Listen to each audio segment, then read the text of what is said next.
CPM വിട്ട എല്ലാ നേതാക്കളുമായി ചർച്ച നടത്തിയതിന്റെ ഭാഗമായാണ് സുരേഷിനെയും കണ്ടതെന്ന് PV അൻവർ മാധ്യമങ്ങളോട് പറഞ്ഞു. എന്നാൽ മാധ്യമങ്ങളോട് പറഞ്ഞതിന് അപ്പുറമാണ് കാര്യങ്ങൾ. CPMൽ നിന്ന് വിട്ടുപോയവരുടെ കൂട്ടായ്മയ്ക്ക് രൂപം നൽകാൻ ശ്രമിക്കുമെന്നും അൻവർ പറഞ്ഞു. അതിന്റെ രൂപം UDF നേതൃത്വവുമായി ചർച്ച ചെയ്ത് തീരുമാനിക്കുമെന്നും PV അൻവർ മാധ്യമങ്ങളോട് പറഞ്ഞു. കോൺഗ്രസിൽ മുഖ്യമന്ത്രി സ്ഥാനത്തേക്ക് പരിഗണിക്കാൻ കഴിയുന്ന നിരവധി പേരുകളുണ്ട്. മുതിർന്ന നേതാക്കളായ KC വേണുഗോപാലും VD സതീശനും രമേശ് ചെന്നിത്തലയും തനിക്ക് ഒരുപോലെ വേണ്ടപ്പെട്ടവരാണെന്നും അദ്ദേഹം പറഞ്ഞു. CPM വിട്ടുവന്നവരാരും ലാഭക്കച്ചവടക്കാരല്ല, വമ്പൻ നഷ്ടം സഹിച്ചു വന്നവരാണ്. സ്വാഭാവികമായ ഒരു ഇടത് രാഷ്ട്രീയം ഉണ്ടാവണമെന്ന് തന്നെയാണ് ഞങ്ങൾ ആഗ്രഹിക്കുന്നത്. ഒരു കൂട്ടായ്മ ഇവിടെ വേണം. ഒറ്റപ്പെട്ട ആരും ആക്രമണത്തിന് വിധേയമാകുന്ന സാഹചര്യം ഉണ്ടാവാൻ പാടില്ല. UDF നേതൃത്വവുമായി ആലോചിച്ച് ഈ പ്ലാറ്റ്ഫോമിന് രൂപം നൽകുമെന്ന് PV അൻവർ പറഞ്ഞു. PV അൻവർ ഉയർത്തിയ രാഷ്ട്രീയം ശരിയായിരുന്നുവെന്ന് തെരഞ്ഞെടുപ്പ് ഫലം വരുന്നതോടെ വ്യക്തമാകുമെന്നും സുരേഷ് പറഞ്ഞു. PV അൻവർ ഉയർത്തിയ രാഷ്ട്രീയം ജനം ഏറ്റെടുത്തു. അൻവറുമായി ദീർഘകാലത്തെ സൗഹൃദമുണ്ടെന്നും സുരേഷ് പറഞ്ഞു. നിലവിൽ ഇടത് രാഷ്ട്രീയം ഏറ്റവും ഭംഗിയായി കൈകാര്യം ചെയ്യുന്നത് UDF ആണെന്നും സുരേഷ് പറഞ്ഞു. അതായത് പഴയ VS ഗ്രൂപ്പ് പുനർജനിക്കുന്നുവെന്നാണ് അർത്ഥം. G സുധാകരനും TK ഗോവിന്ദനും അൻവറും സുരേഷും കുഞ്ഞികൃഷ്ണനും KK രമയും ജയിക്കാൻ ഇടതുമുന്നണി വിട്ടവരുടെ കൂട്ടായ്മ 2 മന്ത്രിസ്ഥാനങ്ങളെങ്കിലും ചോദിക്കും. മന്ത്രിസ്ഥാനം 1 ആയാലും 2 ആയാലും പിണറായിക്കെതിരെ ഇവർ പ്രതികാരത്തിന്റെ വാളാകും. പിണറായിക്കെതിരെ കോൺഗ്രസ് മൃദു സമീപനം തുടർന്നാലും ഇവർ അദ്ദേഹത്തെ വെറുതെ വിടില്ല. ഊരാളുകൾ ഉൾപ്പെടെ സർക്കാർ പണം ചിലവഴിച്ച് CPM കെട്ടിപ്പടുത്ത എല്ലാ അഴിമതി സൗധങ്ങളും അന്വേഷിച്ചെന്നിരിക്കും. കാരണം അൻവറിന്റെ പ്രതികാരത്തിന് കാരിരുമ്പിന്റെ ശക്തി ഉണ്ടാവും. കമ്മ്യൂണിസ്റ്റ് പാർട്ടി നിലനിൽക്കണമെന്ന് ആഗ്രഹിക്കുന്ന കമ്മ്യൂണിസ്റ്റുകാരെ എല്ലാം അണിനിരത്തി CPMലെ പിണറായി രോഗം ഇല്ലാതാക്കാനാണ് അൻവറിന്റെ നീക്കം. ഇനി നിങ്ങൾ കാണാൻ പോകുന്നത് പഴയ PV അൻവറിനെയല്ല, കമ്മ്യൂണിസ്റ്റ് പാർട്ടിയെ അസ്തമന കടലിലേക്ക് തള്ളിയിടുന്ന അസ്തമന സൂര്യനായ പിണറായി വിജയനെ നശിപ്പിച്ച് VS എന്ന ഉദയ സൂര്യന്റെ പേരിൽ പുതിയ പാർട്ടി രൂപീകരിക്കുന്ന പുതിയ അൻവറിനെയാണ് കേരളം കാണാൻ പോകുന്നത്.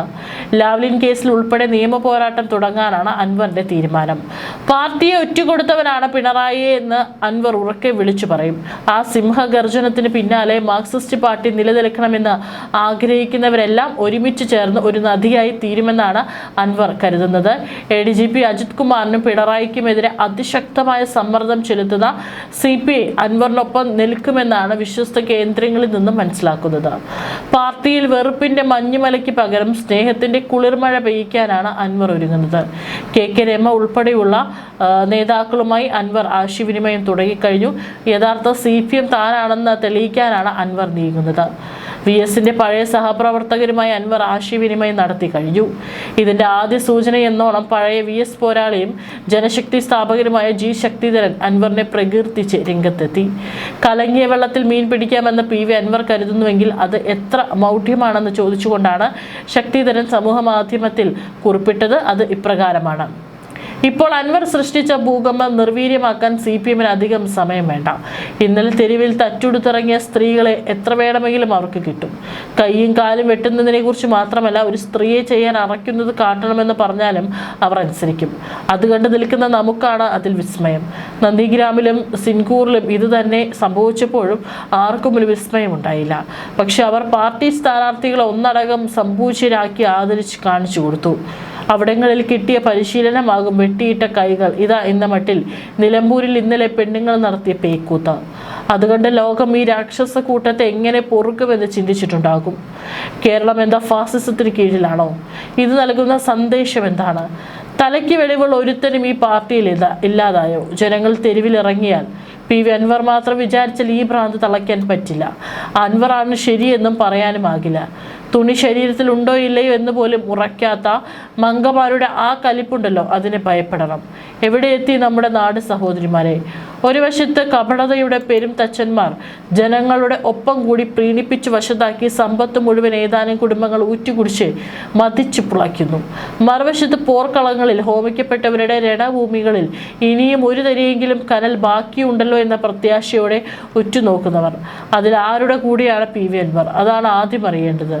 ദേശീയ സ്വതന്ത്ര പ്രസ്ഥാനത്തിലെ യഥാർത്ഥ നായകർ തിരോഭവിച്ചതോടെ കബളിപ്പിക്കപ്പെട്ട ജനത അധിവസിക്കുന്ന ശപിക്കപ്പെട്ട പ്രദേശമായി കേരളം മാറിയോ? ജനങ്ങളുടെ ആവേശത്തിമിർപ്പിൽ VS അച്യുതാനന്ദൻ വാർദ്ധക്യം കൂസാതെ തുടങ്ങിവെച്ച ഉജ്ജ്വല പോരാട്ടം അനാഥമായി മൂന്നാറിന്റെ മലയിടുക്കിൽ എവിടെയോ മുന്നോട്ടു പോകാനാകാതെ സ്തംഭിച്ചു നിൽക്കുകയാണോ? അതിലേക്ക് വഴി തെളിയിച്ച പ്രതിലോമ പ്രവർത്തനങ്ങൾക്ക് ഒത്താശ ചെയ്യുകയും വഴിതെറ്റിക്കുകയും ചെയ്തവർ ഇപ്പോൾ പെരുവഴിയിൽ കാലും കൈയും ഇട്ടടിച്ച് വിലപിക്കുന്നത് കാവ്യനീതിയായിരിക്കാം. അതിൽ പശ്ചാത്തപിക്കുന്നുണ്ടോ അൻവർ? എന്തിനാണ് VSനോടും ഈ നാടിനോടും ഈ ചതി ചെയ്തതെന്നതിന് ഉത്തരമുണ്ടോ? അൻവറിനെ തെറ്റിദ്ധരുത്താനും ആത്മാർത്ഥമായി പശ്ചാത്തപിക്കാനും പറ്റിയ സന്ദർഭമാണിത്. VS ഇപ്പോൾ ശരീരം കൊണ്ട് ഒപ്പം നിൽക്കാനാകില്ലെങ്കിലും ആ പ്രകാശഗോപുരം ഇനിയും അണഞ്ഞിട്ടില്ല. VSന് സമാനമാണെന്ന് പറയാനാകില്ലെങ്കിലും അതിലെ തരിയും ഈ തരിയും ചേർന്നാൽ വലിയൊരു കനലാകുമെന്നതിൽ തർക്കമില്ല. കളങ്കിതനായ അൻവറിനെയും VSനെയും എങ്ങനെ കൂട്ടിക്കെട്ടുമെന്ന ഒരു മുട്ടാപ്പോക്ക് ചോദ്യം ഉയരാം.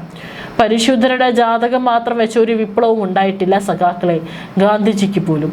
ഓരോ കാലഘട്ടത്തിൻ്റെ ആവശ്യം നിറവേറ്റലാണ് വിപ്ലവം. പല രാജ്യങ്ങളിലെ ഈ വിപ്ലവത്തിൻ്റെ പോർമുഖങ്ങളിൽ അശരണരായ വിഭാഗങ്ങളെ അന്തർധാരകളായി കാണാം. ചിലപ്പോൾ ചുവന്ന തെരുവുകളിൽ നിന്നുള്ളവരുടെ അടക്കം പ്രവാഹമുണ്ടാകാം അതിൽ. VS അച്യുതാനന്ദൻ ഇപ്പോഴും മലയിറങ്ങിയ മൂന്നാറിൽ തന്നെ നിൽക്കുകയാണ്. ഇപ്പോൾ ബക്കറ്റുമില്ല, അതിൽ വെള്ളവുമില്ല. ശംഖുമുഖം തിരമ്പിക്കൊണ്ടിരുന്ന കടലിനെ വറ്റിച്ച് വെടിപ്പാക്കിയെന്ന് അവകാശപ്പെട്ടുന്ന കപട വിപ്ലവകാരികളോട് ആ ഉമ്മാക്കി പുല്ലാണെന്നാണ് അൻവർ പറയേണ്ടത്. അതാണ് അൻവർ പ്രഖ്യാപിക്കേണ്ടത്. അതിനു മുമ്പ് പലതും ത്യജിക്കേണ്ടി വരും, പലതും തിരുത്തേണ്ടിയും വരും. ആ നെഞ്ചുവിരിച്ചുള്ള നിൽപ്പുണ്ടല്ലോ അൻവറെ, അതൊരു രാജയോഗമായാലോ? അവിടെയാണോ അൻവറുടെ സിംഹാസനം? കളിക്കുമ്പോൾ കുഴിയാനയോടെയല്ല, കൊലകൊല്ലിയോട് തന്നെ വേണം കളിക്കാൻ. നിലമ്പൂരിലെ പടയാളികൾ ഒന്ന് ആഞ്ഞുമുട്ടിയാൽ പൂഞ്ഞാറിലെ മിത്ര നമ്പൂതിരി എന്ന അഭ്യാസിയായ കുറിയ ജ്യോതിഷ്യാചാര്യൻ സ്വന്തം വെങ്കല ശരീരത്തിന്മേൽ ഇടിച്ചു കാണിക്കുമ്പോൾ കേൾക്കുന്ന അസാധാരണ ഗർജനം ശബ്ദം അൻവറുടെ കർണപുടത്തെ വിജൃംഭിപ്പിക്കും. അതിശക്തമായ ഭാഷയിലാണ് ശക്തിധരൻ അൻവറിനെ സ്വാഗതം ചെയ്യുന്നത്. സമൂഹ മാധ്യമ കുറിപ്പിന് വലിയ വരവേൽപ്പാണ് ലഭിച്ചത്.